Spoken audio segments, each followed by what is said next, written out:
예, 안녕하십니까. 렉스터디 경찰학 행정학전임 이정원입니다. 예, 오늘 마지막 8회 문제 잘 풀어보셨나요?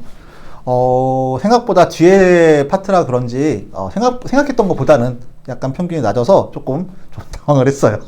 근데, 아마도 뒤에 파트이고, 지금 8회까지 오시면서 지치셔서 그러실 것 같고요.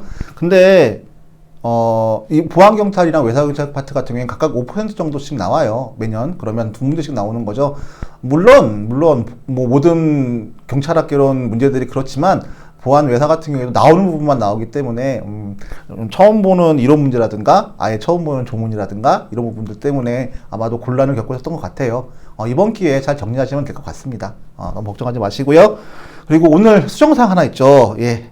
27번 해설 선지 3번에, 법령명을 국적법 시행령이었던, 어저께 확인했을 때 국적법 시행령이더라고요. 그래서 여권법 시행령으로 수정합니다. 제 본원에서 시험 보시는 분들은 제가 수기를 고쳐놨고요. 홈스터디 하시는 분들은 제가 오전에 바빠서 못 올려놨는데 방송 끝나자마자 바로 올려드릴 테니까 우리 렉스터디 카페에 홈스터디 자료실에 가서 꼭 한번 확인해 주셨으면 좋겠어요. 예, 공부하시는데 장애드려서 너무 죄송합니다. 그리고 오늘 문제를 살펴보기 전에 개략적인 오늘 점수 분포를 살펴보아야겠죠. 오늘의 평균은 84.27점입니다. 그리고 100점은 본원에서 한 분 계세요. 상위 30% 점수는 90점이에요. 90점이 45.16%까지 내려가요. 전반적으로 점수가 나쁘지 않다는 얘기죠. 절반가량 분들이 90점 맞으셨어요. 오케이. 그래서 오늘 살펴볼 문제의 기준은 정답률이 60% 이하 문제예요. 이러한 문제들은 오늘은 2번, 3번, 7번, 10번, 23번, 30번, 35번 총 7문제입니다. 근데 뭐 이런 문제이고 하다 보니까 딱히 설명이 크게 필요할 것 같지 않아서 7문제 한번 잡아봤어요. 같이 한번 살펴볼까요? 먼저 2번입니다.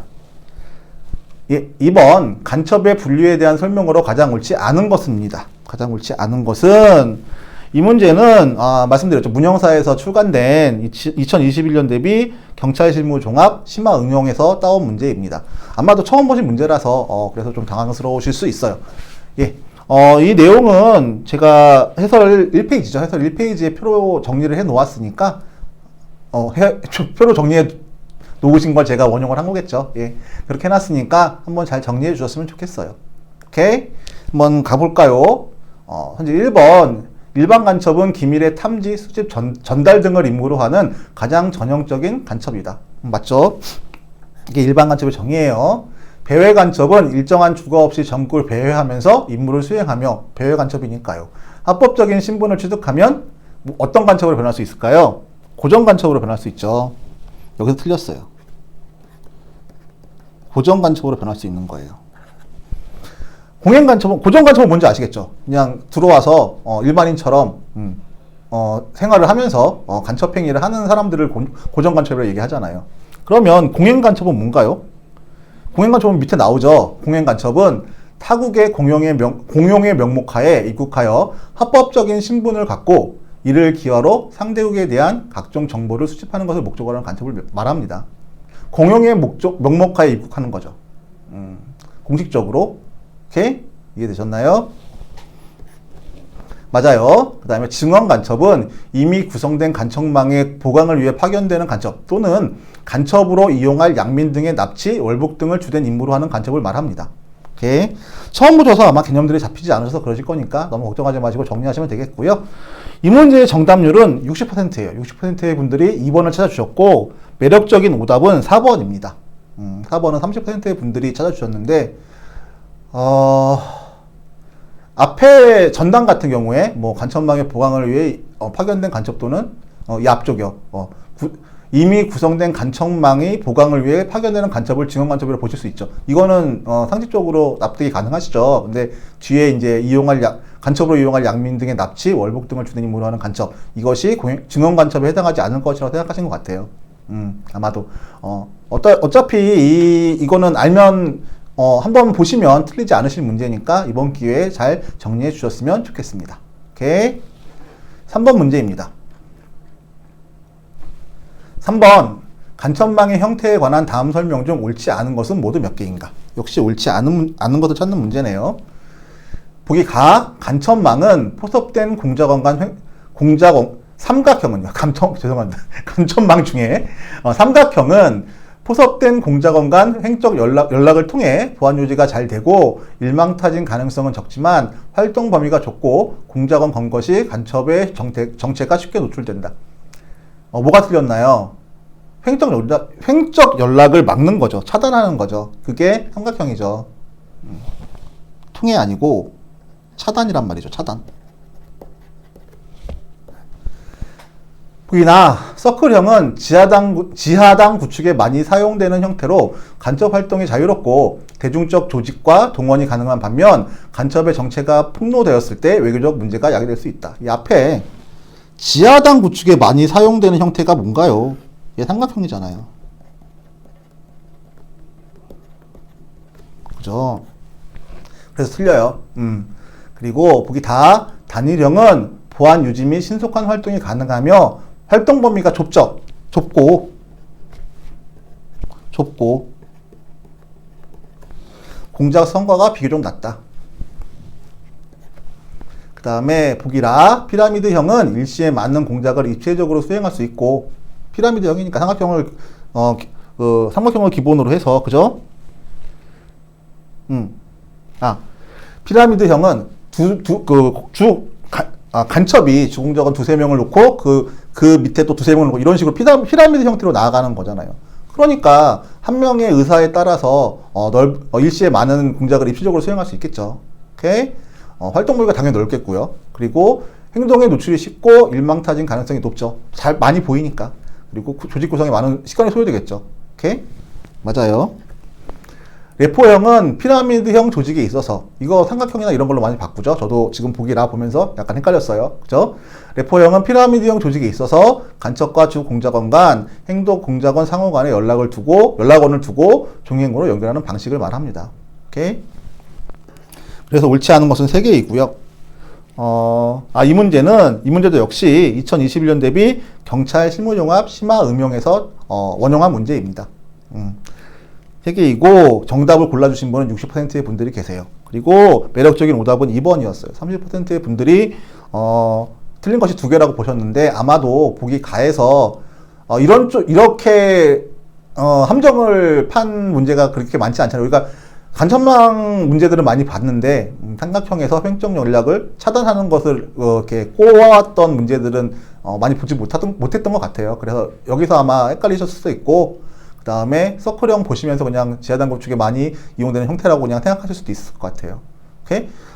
간첩망 형태의 문제는 솔직히 우리에도 나올 수 있지만 순경에 많이 나오긴 하지만 우리에도 나올 수 분명히 있는 부분이거든요. 그러니까 잘 한번 정리해 주시고 만약에 나오게 되면 순경 문제보다는 조금 난이도 있게 여기저기 함정을 팔 수 있으니까 조금 정확하게 구분해서 정리해 주셨으면 좋겠습니다.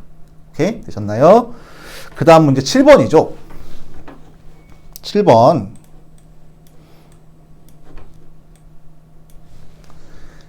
이 7번. 심리전의 한 수단인 선전 중 흑색 선전에 관한 다음 설명 중 옳은 것은 모두 몇 개인가? 옳은 것은입니다. 선전에는 일반적으로 흑색 선전, 회색 선전, 백색 선전으로 나누죠. 그래서 그 중에서 흑색 선전에 대한 설명이 무엇인지 찾는 문제입니다. 보기 가, 출처를 위장하여 하는 선전입니다. 흑색 선전은 맞죠? 보기나, 주제의 선전과 용어 사용에 제한을 받는다. 이건 뭐죠? 백색 선전이죠. 출처를 밝히고 하는 거니까. 그러니까 흑색 선전은 출처를 위장하는 거고, 백색 선전은 출처를 밝히고 하는 거고, 회색 선전은 출처를 위장하여 하는 거잖아요. 오케이? 출처를 밝히지 않고. 되셨나요? 되셨죠? 이것도 역시 제가 1페이지죠. 1페이지에 해설 1페이지에 정리를 해놨으니까 한번 보시면 될 것 같고요. 예. 계속 갈게요. 그다음에 보기 다 선전이라는 선입견을 주지 않고도 효과를 거둘 수 있다. 이거는 회색 선전에 대한 설명입니다. 얘는 백색이고 얘는 회색이고 그 다음에 보기라 적이 역선전을 할 경우 대항이 어렵다. 이것도 역시 회색입니다. 회색 선전에 대한 설명이고요. 네, 보기마 출처를 밝히지 않고 행하는 선전입니다. 선전이다. 이것도 회색 선전에 대한 설명이죠. 그러니까 회색 선전에 대한 설명이 한 문장인데 그 한 문장 갖고 이렇게 끊어서 문제를 만드신 것 같아요. 오케이? 이해되셨나요? 그럼 옳은 것은 하나입니다. 이 문제의 정답률이 제일 낮은 것 같아요. 제일 낮아요. 제일 낮진 않아요. 처음 보시는 법령이 하나 있어서 제일 낮진 않은데 이 문제의 정답률은 30%고요. 그리고 매력적인 오답은 2번이었어요. 45%의 분들이 옳은 것이 두 개라고 보셨는데 아마도 아직 그 선전에 이렇게 한 문장 갖고 이렇게 끊어서 문제를 내리라고 상상하시기 힘드셨을 수도 있고, 그리고 선전이 흑색 선전, 회색 선전, 백색 선전이 있는 걸 아시면서 그것을 명확하게 구분이 좀 덜 되셔서 그러신 것 같습니다. 오케이? 여기까지 문제들은 우리가 지금까지 보았던 뭐 기출이나 실무종합이 아니라 정현진 경감님이 편집하신 우리 문형사에서 나온 실무종합 심화응용 문제집에서 책에서 제가 원형을 한 문제니까 그렇게 알고 계시면 될 듯 합니다. 오케이, 되셨나요? 그 다음 문제 10번입니다. 10번은 이 페이지에 있습니다. 자, 10번 국가보안법에 대한 설명으로 가장 옳은 것은 이죠. 다툼이 있으면 판례에 의한다 거죠. 판례를 물어보는 거라는 거죠. 오케이. 선지 1번 금품수재의 금품은 황금성이, 그러니까 돈으로 바꿀 수 있는 황금성이 필요한 것은 아니나 최소한 경제적 가치는 있어야 한다. 경제적 가치 없어도 된다고 판례는 보았습니다. 그러니까 판례에서는 뭐 방국가 단체로부터 무기나 무전기를 수령하는 것, 그리고 음식물 접대 등 향응을 수수하는 것 역시도 금품에 해당한다고 보았어요. 넓게 본 거죠. 오케이? 이해되셨죠? 그 다음에 선지 2번 이적 단체로 단체성 인정을 위해서는 특정 다수인이 계속적이고 독자적인 결합체가 요구된다. 특정 다수인의 계속적이고 독자적인 결합체가 요구된다. 맞아요. 제가 해설의 판례를 자세하게 달아두었는데 일단은 한번 읽어볼까요? 이적 단체란 국가보안법 제2조 소정의 반국가 단체 등의 활동을 찬양, 고무, 선전 또는 이에 동조하거나 국가의 변란을 선동하는 행위를 하는 것을 목적으로 하여 특정 다수인에 의하여 결성된 계속적이고 독자적인 결합체를 의미하는데 라고 그 판례에서 판시하셨거든요. 이 부분은 정확하게 알고 계시면 좋을 것 같아요. 오케이? 되셨죠? 그 다음에 선지 3번 참석 범위가 한정되어 있다 하더라도 세미나 박람회 등에서 입수한 정치, 군사 동향 등은 공개 행사에서 입수한 자료이므로 비공지성이 인정되지 않는다. 인정된다고 보았어요. 논거는 그래요. 그러니까는 참석 범위가 한정되어 있기 때문에 입수에 한계가 있어서 공제 사실을 할 수 없다고 그렇게 판례는 보았습니다. 오케이? 이해되셨나요? 그 다음에 선지 4번 갈게요. 군인이 군사 분계선 밖에서 북의 군인을 만나 회합하면서 그들의 선전 주장을 봉쇄하고 너희들 잘못됐어 라고 얘기하고 대한민국의 우위를 역설한 경우라도 처벌할 수 있다. 이 경우에는 이적성이 인정되지 않는다고 합니다. 판례는 그렇게 보았어요. 그렇게 보이지 않나요? 저도 그렇게 보이는 것 같은데 이적성을 인정하지 않았어요. 그래서 이것도 역시 틀립니다. 이 문제는 21년 승진 대비 경찰 실무 종합과 좀 전에 우리가 계속 문제에서 여러분들이 처음 보시는 문제라 틀렸던 문형문에서 나온 21년 대비 경찰 실무 종합 심화 응용 문제에서 하나하나 따다가 사지선다를 만들어 보았습니다. 처음 보시는 것들이죠. 그래서 아마도 그래서 아마도 정답률이 좀 낮은 것 같아요. 이 문제의 정답률은 60%이고요. 2번을 골라주신 분이 60% 되시고 매력적인 오답은 3번, 4번이에요. 각각 20%의 분들께서 3번과 4번을 각각 골라주셨어요. 1번은 아예 제끼신 거죠. 100%니까. 그쵸? 판례 사안이니까 가능하면 정확하게 이해하셨으면 좋겠어요. 그리고 판례 포인트는 제가 지금 설명하면서 말씀을 드렸고 판례를 최대한 상세하게 해설에 달아두었으니 한번 검토해 보셨으면 좋겠습니다. 오케이? 됐죠? 그 다음 문제예요. 그 다음 문제 23번 문제죠. 3페이지.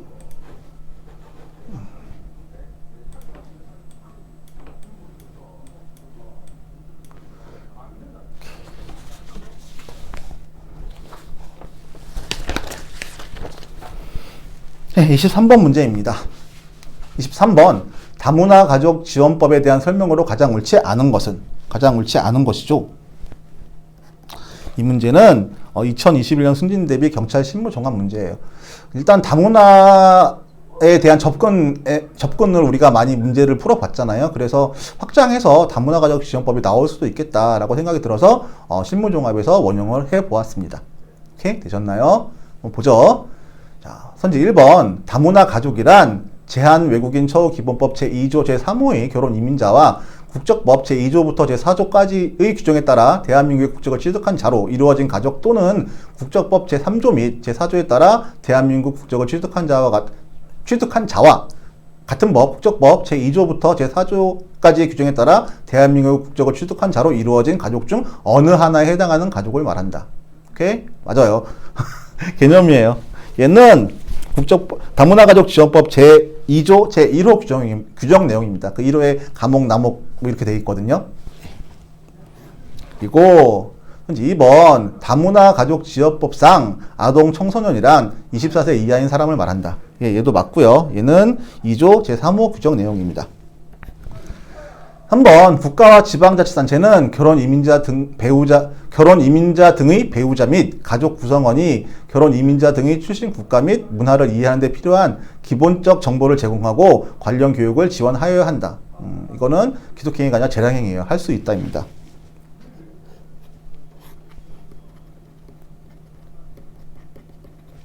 오케이.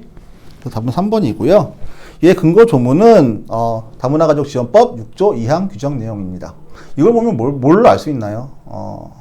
우리가 아직까지는 우리나라에서 다문화 사회 접근 유형 중에서 이거는 유추니까 그냥 이해하기 위해서 그냥 말씀드리는 거예요. 자유주의적 다문화주의나 동화주의를 아직까지 취하고 있다고 볼 수 있는 논거가 될 수 있겠죠. 아직까지는. 이제 뭐 조합주의라든가 급진적까지는 안 나갈 것 같고 조합주의 또는 다원주의로 나아가고 있는 과정이다. 이렇게 이해하시면서 이 조문을 이 조문을 보시면 조금 이해하시기 편하실 수 있을 것 같습니다. 오케이? 되셨나요? 그 다음에 선지 4번 여성가족부 장관은 다문화 가족의 현황 및 실태를 파악하고 다문화 가족 지원을 위한 정책 수립에 활용하기 위하여 3년마다 다문화 가족에 대한 실태 조사를 실시하고 그 결과를 공표하여야 한다. 예, 맞습니다. 예, 근거 조문은 다문화 가족 지원법 4조 1항 규정 내용입니다. 이 문제가 정답률이 제일 낮아요. 아마 다문화 가족 지원법이라는 범 자체가 낯설어져서 그러실 수 있어요. 그래서 정답률이 20%예요. 20%의 분들이 3번을 골라주셨고요. 그 다음에 65% 매력적인 오답은 4번이었는데 65%의 분들이 4번을 골라주셨습니다. 아마도 여기다 이런 데다 함정 많이 파잖아요. 3년이 아니라 5년일 수 있고, 그쵸? 그래서 아마 매력적인 오답으로 4번을 많은 분들이 골라주신 것 같아요. 오케이? 되셨나요? 자, 그 다음 문제 30번 문제죠.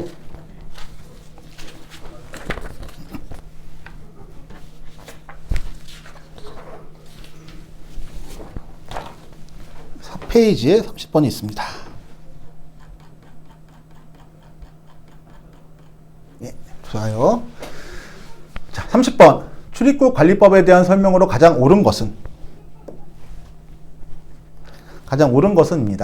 예, 이 문제는 21년 순경 1차 문제예요. 올해 3월에 본 거. 오케이? 이해되셨죠? 자, 현재 1번 출국이 금지, 출입국관리법 제4조 1항 또는 제2항에 따라서 출국이 금지되거나 출국 금지 기간이 연장, 출입국관리법 제4조 2 제1항에 따라서 출국 금지 기간이 연장된 사람은 출국 금지 결정이나 출국 금지 기간 연장의 통지를 받은 날 또는 그 사실을 안 날부터 15일 이내에 법무부 장관에게 출국 금지 결정이나 출국 금지 기간 연장 결정에 대한 이의를 신청할 수 있다. 얘가 10일입니다. 오케이? 얘는 출입국관리법 4조의 5 제1항 규정 내용입니다. 그리고 선지 2번 외국인이 입국할 때에는 유효한 여권과 외교부 장관이 발급한 사증을 가지고 있어야 된다. 사증은 누가 발급하죠? 법무부 장관님이시죠.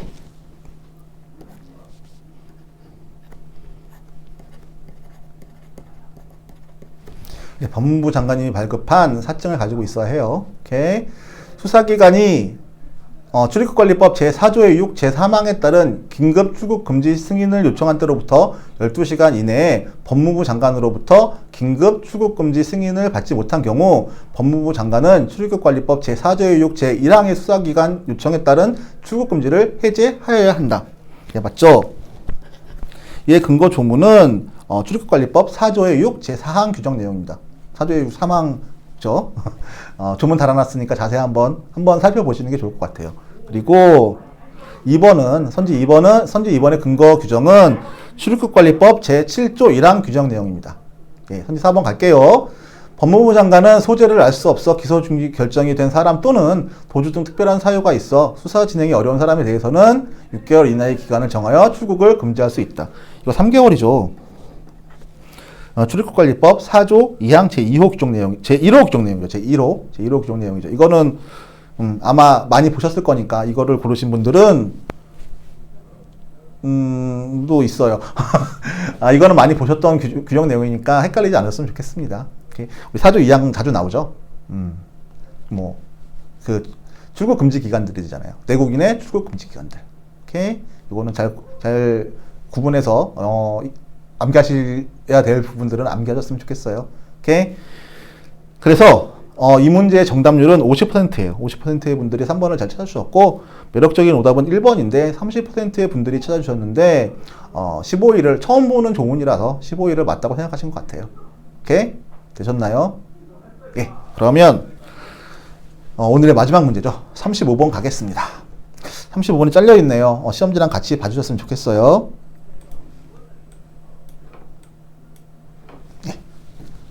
35번.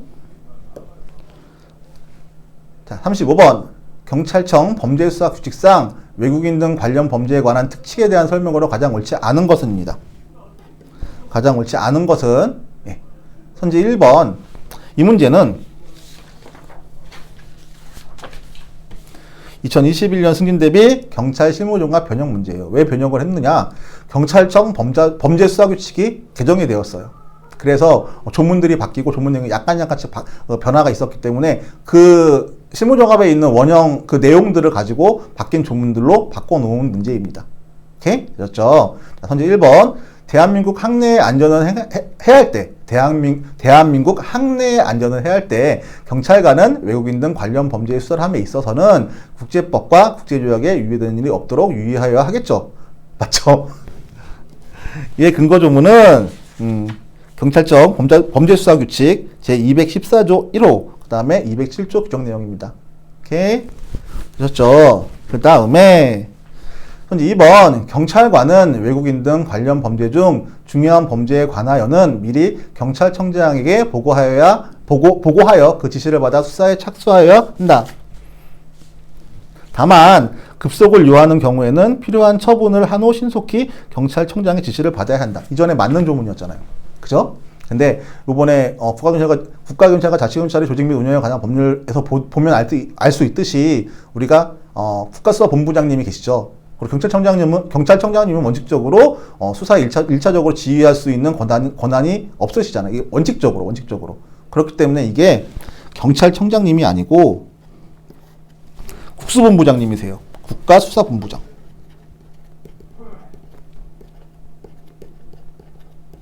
오케이?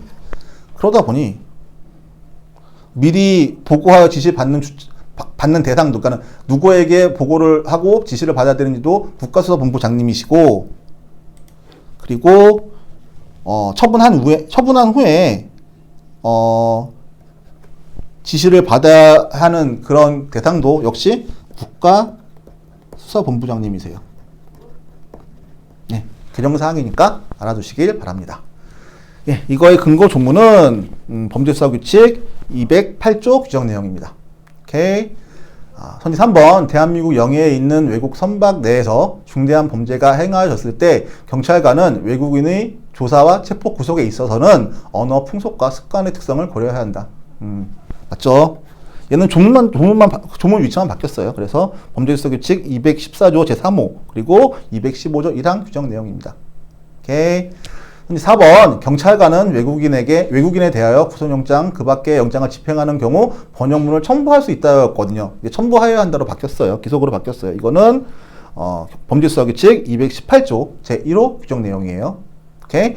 개정법령이니까 한번 정리하고 넘어가시면 이후에 유사한 문제나 또 비슷한 문제가 나왔을 때 우리가 모의고사가 됐던 아니면 실전에 나오면 더 좋겠죠. 실전에 나오시면 절대 헷갈리시는 일 없이 잘 맞추실 수 있을 거라고 생각합니다. 오케이? 되셨나요? 오늘은 이렇게까지 살펴보면 될 것 같아요. 경찰학 이순환 1회부터 8회까지 잘 따라와 주셔서 너무 감사하고, 약간 부침이 있었죠. 특히 강론 같은 경우에는 제가, 못 보셨던 문제들 보여드리려고, 총론 같은 경우에는 재개정 법령들이 많아서 힘드셨고, 강론 같은 경우에는 못 보셨던 문제들 보여드리려고 실무종합이라든가 아니면은 실무종합 심화음용 문제에서 몇 문제 상대적으로 많은 문제들을 따왔어요. 그래서 힘드셨던 것 같아요. 근데 다시 말씀드리지만 지역적인 문제를 살펴볼 수 있는 시간이 이순환하고 삼순환에서는 제가 일반적으로 실무종합에서 새로운 문제들을 내다 보니까 그래서 또 지역적이라고 느껴지실 수 있겠지만 하여튼 지역적인 문제를 살펴볼 수 있는 시간은 이순환 시간밖에 없는 것 같아요. 그래서 그러니 이순환을 통해서 새로운 문제들이나 새로운 법령 등을 보셨다면 이번 기회에 그냥 정리한다는 생각으로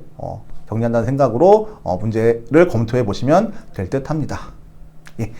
그럼 이것으로 2022년도 경찰간부 후보생 선발시험 대비 렉스스터디 진도별 모의고사 경찰학개론 이순환 모든 과정을 마치도록 하겠고요. 지금까지 너무 감사했고 앞으로 이제 주간식 시작하죠. 내일 하루 쉬시고 주간식도 열심히 계획하신 대로 달리실 수 있었으면 좋겠습니다. 예, 지금까지 렉스스터디 경찰학 행정학 전임 이정훈이었습니다. 감사합니다.